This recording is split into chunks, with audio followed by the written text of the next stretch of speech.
Me llamo Damián, tengo 28 años, y esta historia empieza el día en que enterramos a mi abuelo, don Ernesto, un hombre reservado, meticuloso y con una memoria afilada como navaja hasta el último de sus días. Él fue, durante décadas, el pilar silencioso de nuestra familia. No era particularmente afectuoso, pero a su manera se preocupaba por todos, o al menos por quienes no intentaban sacar provecho de él, como mi tío Esteban. Esteban era el hijo mayor, el típico hermano mayor que se creía dueño de todo por antigüedad.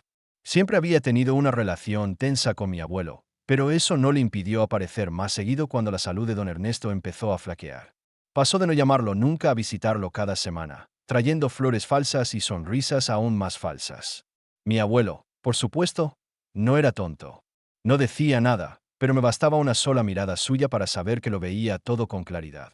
Yo viví con mi abuelo los últimos 3 años de su vida. Fue después de que me despidieran de mi trabajo y no pudiera seguir pagando mi alquiler. No me ofreció su casa por lástima, sino porque, según él, alguien decente debía cuidar del jardín. Lo decía bromeando, aunque en el fondo creo que estaba cansado de la soledad. Yo cocinaba, hacía las compras, lo acompañaba al médico y cuando quería hablar, lo escuchaba. No hablábamos mucho de sentimientos, pero a veces me contaba cosas del pasado, detalles de la familia que jamás imaginé. También me mencionó, con una seriedad inesperada, que había modificado su testamento y que había dejado todo en orden para evitar circo después. No le di demasiada importancia. No porque no me interesara, sino porque en ese momento su salud parecía estable y yo simplemente quería estar presente, no pensar en lo que vendría. Cuando falleció, la familia entera se volcó en llanto. O bueno, casi toda. A Esteban le duró poco el duelo.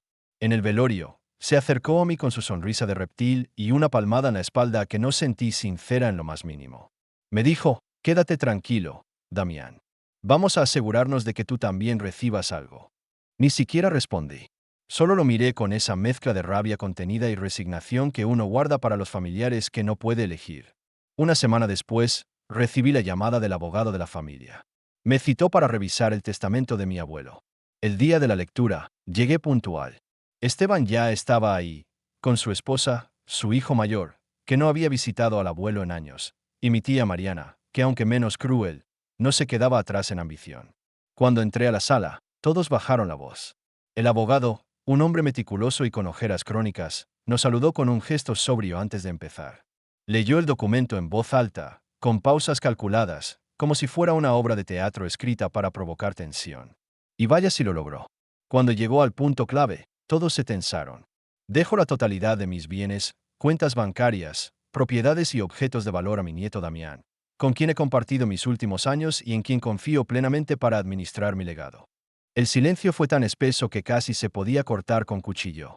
Mariana soltó una risita incrédula. Esteban simplemente se echó hacia atrás, cruzando los brazos, como si esperara que el abogado se corrigiera. Pero no lo hizo. Solo dijo, todo está registrado legalmente. Se firmó en presencia de 2 testigos y fue notariado hace 6 meses. El caos empezó a hervir desde adentro. Esteban no explotó de inmediato. Fue peor, se levantó, me miró fijamente y me dijo con voz baja pero venenosa, buen intento, pero el testamento fue actualizado. Hay uno nuevo. Y en ese, todo pasa a mí y a mi hermana. No respondí. No lo miré siquiera. Me limité a agradecerle al abogado y salir de la sala sin decir más. Pero dentro de mí, la furia hervía. No por la amenaza, porque yo ya sabía lo que él no, sino por el descaro de su mentira. Mi abuelo, precavido como era, me había dejado instrucciones muy claras. No solo había creado un fideicomiso irrevocable 2 semanas después de firmar el testamento, también me había dado acceso completo, con documentación certificada, a cada una de sus cuentas. Esa misma noche, revisé todo. El fideicomiso estaba intacto, fuera del alcance de cualquier intento legal de Esteban. Pero por si acaso, hablé con el abogado y le pedí que notificara formalmente que cualquier documento posterior no tendría validez a menos que revocara el fideicomiso, lo cual era imposible sin la firma del beneficiario. Es decir, mía. Pasaron 3 días sin noticias. Ni una llamada, ni un mensaje. Hasta que finalmente, Esteban me citó en una cafetería. Llegó con una expresión segura, arrogante incluso. Se sentó, me miró con esa media sonrisa que usaba cuando creía que tenía el control, y dijo, el testamento nuevo ya está en revisión. Vamos a reclamar lo que nos pertenece. Así que, Si fuiste listo, sería buen momento para mover lo que puedas. Porque el banco no va a esperar. Lo miré. Por un instante, me invadió la tentación de gritarle todo en la cara, de reírme, de ponerlo en su lugar ahí mismo. Pero no. En vez de eso, solo respondí con calma. Tal vez quieran revisar otra vez. Me levanté, pagué mi café y me fui. Esa misma tarde supe, por una amiga que trabajaba en el banco, que Esteban y Mariana habían intentado acceder a una de las cuentas de mi abuelo. Llevaban una carpeta, supuestamente con la versión más reciente del testamento, firmada apenas un mes antes de su muerte. Según ella, llegaron confiados, casi celebrando. Pero salieron pálidos, blancos como papel, sin decir una palabra. Y eso fue apenas el principio.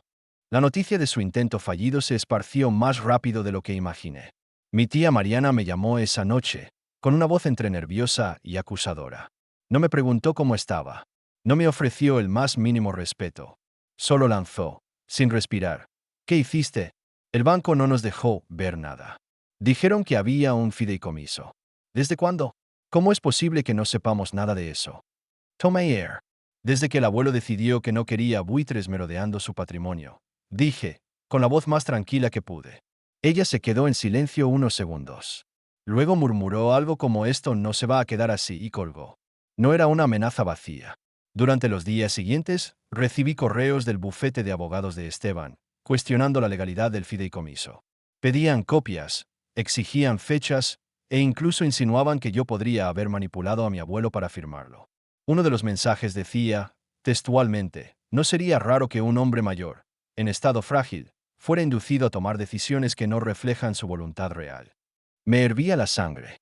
No solo estaban llamando manipulable a mi abuelo, un hombre con más claridad mental que todos ellos juntos, sino que me estaban pintando como un oportunista. Decidí no contestar directamente. Tenía algo mejor. Había guardado todo. Grabaciones de conversaciones donde mi abuelo explicaba cómo y por qué había creado el fideicomiso. Vídeos cortos, tomados con su consentimiento, en los que detallaba la ubicación de sus documentos, las razones por las que no confiaba en Esteban, y cómo quería que su legado se usara. También tenía correos electrónicos, redactados por él mismo, enviados tanto al abogado como al banco, confirmando su decisión y adjuntando los documentos necesarios. Llevé todo al mismo abogado que había leído el testamento. Él ya lo conocía todo, pero me aconsejó esperar. Ellos creen que tienen ventaja, dijo. Dejemos que se hundan un poco más. Y se hundieron. Un par de semanas después, Esteban organizó una reunión familiar. Sí, como si nada hubiera pasado. Invitó a todos, primos, tíos lejanos, incluso a la sobrina política que vive en Alemania. Supuestamente era una reunión para honrar la memoria del abuelo. Lo que no sabían muchos era que él había alquilado una sala en un salón elegante y planeaba dar un anuncio importante. Fui, no por respeto a él, sino porque necesitaba estar presente cuando el teatro colapsara. Cuando llegué, el ambiente era extraño. Algunos me saludaban con sonrisas forzadas, otros apenas me miraban. Esteban se paseaba como un anfitrión satisfecho, con una copa de vino en la mano y esa sonrisa que no le llegaba nunca a los ojos. Después de una hora, pidió silencio y se paró frente al grupo. Quiero agradecerles por venir, comenzó. Hoy no solo recordamos a papá, sino que también queremos compartir con ustedes la buena noticia de que, tras varios trámites, hemos logrado establecer el nuevo reparto de su herencia. Como hijos legítimos, Mariana y yo recuperamos lo que siempre fue nuestro por derecho. Un murmullo recorrió la sala. Yo seguía sentado, sin mover un músculo. Y por supuesto continuó él, sabemos que Damián estuvo cerca de papá sus últimos años. Así que, en señal de buena fe, hemos decidido ofrecerle una parte justa del legado, si acepta colaborar y firmar algunos documentos para agilizar el proceso. Eso fue suficiente. Me levanté. Caminé hacia el centro de la sala. Todos me miraban. Me temblaban las manos, pero no la voz. ¿Colaborar? Pregunté. ¿Con qué exactamente? Esteban intentó mantener su pose diplomática. Con la revocación del fideicomiso, dijo. Solo es cuestión de simplificar. Mariana asintió con una sonrisa tensa. Interesante, murmuré. Entonces, aún no han leído los anexos del fideicomiso. Esteban parpadeó. ¿Qué anexos? Los que explican que, si alguien intenta impugnarlo o modificarlo, automáticamente queda excluido de cualquier beneficio, presente o futuro. Los murmullos se convirtieron en susurros nerviosos. Algunos parientes empezaban a entender que esto no era una simple disputa familiar. Y más interesante aún, continué, sacando una carpeta de mi mochila. Aquí están las grabaciones, las firmas, los correos, las pruebas de que todo fue hecho con plena conciencia y legalidad. El fideicomiso no solo está blindado, sino que fue diseñado especialmente para prevenir situaciones como esta. Esteban dio un paso hacia mí. Su rostro ya no fingía cortesía. Estás diciendo que nos dejaste fuera de todo, por completo. Estoy diciendo que el abuelo lo hizo. Yo solo cumplí con su voluntad. En ese momento, la esposa de Esteban se levantó, lo miró con una expresión helada, y le susurró algo que no alcancé a escuchar. Mariana, pálida, se dejó caer en una silla, como si por fin hubiera entendido que no había más juego que jugar. Me di la vuelta y salí de la sala, dejando atrás las miradas confusas, los rostros descompuestos y un silencio que pesaba más que cualquier palabra. Pero lo que vino después, eso fue aún más sabroso. No pasaron ni 24 horas después de aquella escena cuando empezaron los intentos de arreglar las cosas. Primero fue Mariana. Me llamó con voz temblorosa, como si hubiera estado llorando, aunque no sonaba exactamente arrepentida, más bien nerviosa. Me dijo que todo había sido un malentendido, que ella no sabía los detalles del fideicomiso, que solo estaba siguiendo lo que su hermano le decía. Damián, sabes que siempre te he querido, me soltó, como si eso pudiera borrar décadas de indiferencia y comentarios pasivo-agresivos. Tal vez cometimos un error, pero somos familia. No respondí enseguida. Dejé que el silencio hablara por mí. Solo queríamos asegurarnos de que todos fuéramos tomados en cuenta, agregó. El abuelo fue un poco injusto contigo, a veces. Seguro tú también lo sabes. Lo que hicimos fue por miedo, no por maldad. Tuve que apretar los dientes para no soltar una carcajada. ¿Injusto conmigo? Ese hombre me abrió las puertas de su casa cuando nadie más lo hizo. Me defendió de los chismes de la familia. Me confió sus últimos días. Y ahora venía Mariana a contarme que su codicia había sido por miedo. Le dije que lo pensaría, que necesitaba tiempo. No porque tuviera intención alguna de perdonarlos, sino porque quería ver hasta dónde estaban dispuestos a rebajarse. Luego fue Esteban. Pero él no llamó. No. Me mandó una carta, escrita a mano. Sí, como si eso le diera algún aire de autenticidad, donde me decía que las decisiones precipitadas pueden destruir la armonía familiar y que si no encontrábamos una solución juntos, podríamos arrastrar a todos a un escándalo innecesario. Escándalo innecesario. Me hizo reír, porque ese era su mayor miedo, no perder el dinero, sino quedar expuesto. Mi abuelo alguna vez me dijo, Esteban vive más pendiente del que dirán que de lo que siente. Y tenía razón. Siempre cuidando su imagen, siempre con una sonrisa para afuera y una daga lista para adentro. Y yo tenía todas las dagas archivadas. Mientras ellos intentaban negociar conmigo en privado, sus hijos, que jamás me habían dirigido la palabra antes, empezaron a mandarme mensajes por redes sociales. Primero con tono amistoso, como si de repente les interesara mi vida. «Hey, primo, ¿te acuerdas de cuando íbamos al campo juntos? Nunca fuimos». Luego con sarcasmo. «Guau, parece que la suerte sí existe». Y finalmente con amenazas disfrazadas. «Ten cuidado con lo que haces. A veces el dinero separa a la gente de forma fea». Capturé todo. Cada mensaje, cada llamada, cada intento de manipulación pasiva. Mientras tanto, decidí hablar con la notaría para confirmar algo que venía rondándome en la cabeza desde hacía días. ¿Qué pasaba si quedaba comprobado que alguien intentó falsificar documentos después de la muerte de una persona? La respuesta fue clara. No solo es ilegal, es un delito penal grave, agravado si se hizo con intención de defraudar a un fideicomiso registrado. Eso me dio una idea. En lugar de demandarlos directamente, lo cual me habría hecho parecer el villano ante algunos miembros de la familia, decidí algo más elegante, llevar la información a las personas correctas, de forma anónima. Preparé un sobre con copias de los documentos falsos que intentaron presentar en el banco, junto con los mensajes que probaban que sabían que el fideicomiso existía. Lo envié a una firma legal especializada en fraudes testamentarios. Y esperé. Mientras tanto, el ambiente familiar era un campo minado. Un primo se casó y ni siquiera me invitaron, pero según su novia, habían considerado que podría ser incómodo para todos. Otra tía me mandó una cadena de oración para sanar los corazones divididos, como si yo fuera el responsable del cisma. Lo único que me mantenía en paz era saber que estaba haciendo las cosas como el abuelo me lo había enseñado, sin gritar, sin ensuciarme, dejando que los demás cavaran su propia tumba. Pasaron 3 semanas. Y entonces, una mañana de jueves, recibí la llamada del banco. Era la gerente de patrimonio, una mujer estricta y meticulosa con la que había tratado varias veces. Me pidió si podía pasar por la sucursal. Dijo que era urgente, pero no me dio más detalles por teléfono. Cuando llegué, me hicieron esperar en una sala privada. Había dos personas más allí que no conocía, un hombre de traje gris con portapapeles y una mujer que se presentó como investigadora de una firma legal. Me ofrecieron agua. Dijeron que no debía preocuparme, que solo necesitaban confirmar algunos hechos. Me preguntaron si podía confirmar que los documentos que yo presenté del fideicomiso eran originales. Saqué las copias firmadas, los correos electrónicos del abuelo, los sellos notariales, incluso el testimonio en vídeo. Perfecto, dijo la investigadora. Entonces podemos proceder con el informe. ¿Informe? Pregunté. El hombre del traje gris asintió. Recibimos una denuncia sobre un intento de fraude patrimonial. Y no es menor. Alguien presentó documentos falsificados intentando acceder a fondos que no le correspondían. Afortunadamente, usted hizo todo legal y transparente. Pero otras personas, no tanto. Y ahí, sentí que algo estaba por estallar. ¿Y esas personas? Pregunté con cautela. La mujer solo sonrió. Digamos que alguien va a tener que responder muchas preguntas muy pronto. Y entonces sonó mi teléfono. Era Esteban. Otra vez. Pero esta vez, no estaba sonriendo. Contesté la llamada, más por curiosidad que por cualquier deseo real de hablar con él. Pero lo que escuché al otro lado no se parecía en nada al Esteban que conocía. Ya no había arrogancia, ni sarcasmo, ni siquiera enojo. Solo desesperación. Damián, tenemos que hablar. Ahora, por favor, dijo, casi sin aliento. ¿Sobre qué?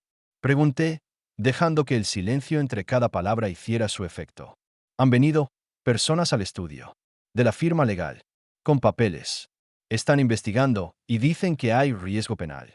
Mariana está en shock y a mí me piden que entregue todo lo que tengo.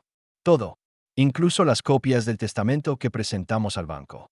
Me recliné en la silla, en esa misma oficina del banco donde me habían mostrado toda la documentación sobre la investigación en curso. La gerente seguía sentada frente a mí, escuchando sin decir palabra, mientras la investigadora tomaba nota. Les hice una seña con la mano para que siguieran grabando. ¿Y qué esperas de mí, Esteban? Pregunté con voz neutra. Hubo una pausa, como si estuviera tragando orgullo a la fuerza. Finalmente dijo, necesitamos tu ayuda. Dijiste que el abuelo te dejó todo, ¿no? Entonces también te dejó el poder de decidir qué hacer con esto. Podemos resolverlo en privado. Evitar abogados. Evitar juicios. Todo esto fue un error, ¿sí? Un mal paso. ¿Un mal paso? Repetí, casi sin creerlo. Intentaste borrar la última voluntad de tu propio padre. Fabricaste documentos falsos. Me trataste como si fuera un intruso en la familia. Y ahora, cuando ya no puedes controlar la situación, me llamas para resolverlo en privado. Damián, no te das cuenta de lo que está en juego. Pueden meternos presos. Por primera vez, escuché verdadero miedo en su voz. Y no por arrepentimiento. No por culpa. Solo por la posibilidad de perderlo todo. Sí, Esteban. Yo sé exactamente lo que está en juego. Colgué. No necesitaba decir más. La gerente del banco se aclaró la garganta y me extendió un sobre. Dentro había un informe detallado con todos los movimientos relacionados al fideicomiso desde su creación. Si decide presentar cargos formales, esto servirá como prueba clave, dijo. Pero si no lo hace, bueno, lo dejamos a su criterio. Salí del banco con el sobre bajo el brazo, el corazón latiendo con fuerza pero la mente clara. Caminé hasta el parque frente a la plaza central, donde solía pasear con mi abuelo cada domingo en la mañana. Me senté en la misma banca donde alguna vez me confesó que no confiaba en ninguno de sus hijos. No me duele dejarles fuera del testamento, me dijo una vez. Lo que me duele es que nunca hicieron nada por merecer estar dentro. Esas palabras ahora resonaban con más peso que nunca. Esa misma noche, recibí un correo del despacho legal. Me informaban que el informe había sido entregado al Ministerio Público y que se abriría una investigación penal formal contra Esteban y Mariana por intento de fraude documental y suplantación de última voluntad. Y fue entonces cuando empezaron a aparecer los otros. Los primos. Las tías. Incluso conocidos lejanos que nunca me habían dado los buenos días. Todos con versiones distintas del pasado. Algunos rogando por clemencia, otros defendiendo a Esteban, otros simplemente buscando entender qué estaba pasando. Uno incluso me escribió, Damián, no olvides que somos sangre. Y la sangre pesa. Pero yo recordaba algo más que la sangre. Recordaba los cumpleaños que pasé solo porque no había lugar para mí en la casa de Mariana. Recordaba cómo me llamaban el mantenido cuando me mudé con el abuelo. Recordaba cómo Esteban le gritó a don Ernesto cuando se negó a venderle la casa. Y, sobre todo, recordaba el silencio cómplice de todos ellos mientras eso pasaba. La sangre no pesa tanto cuando solo uno sangra. Y justo cuando creí que la situación no podía tornarse más tensa, recibí una notificación en mi puerta. No era una amenaza. No era una carta. Era una citación. Esteban había decidido demandarme por coacción emocional al fallecido, alegando que lo influencié para excluirlos injustamente. Sonreí. Era el peor movimiento que pudo haber hecho. Esteban demandándome fue como ver a alguien nadar directamente hacia un remolino, creyendo que lo va a cruzar a nado. La citación era oficial, con membrete, términos legales, y todo el disfraz de formalidad que Esteban usaba para aparentar que estaba en control. Pero lo que él no entendía, o quizás se negaba a aceptar, era que esta vez no tenía la ventaja. No había vacío legal que explotar, ni notario comprable, ni familiar dispuesto a testificar a su favor. Lo llevé todo directamente a mi abogado. Él hojeó los papeles con paciencia y, después de 10 minutos en silencio, me miró y dijo, «Esto es un suicidio legal. ¿Lo vamos a pelear?». Pregunté.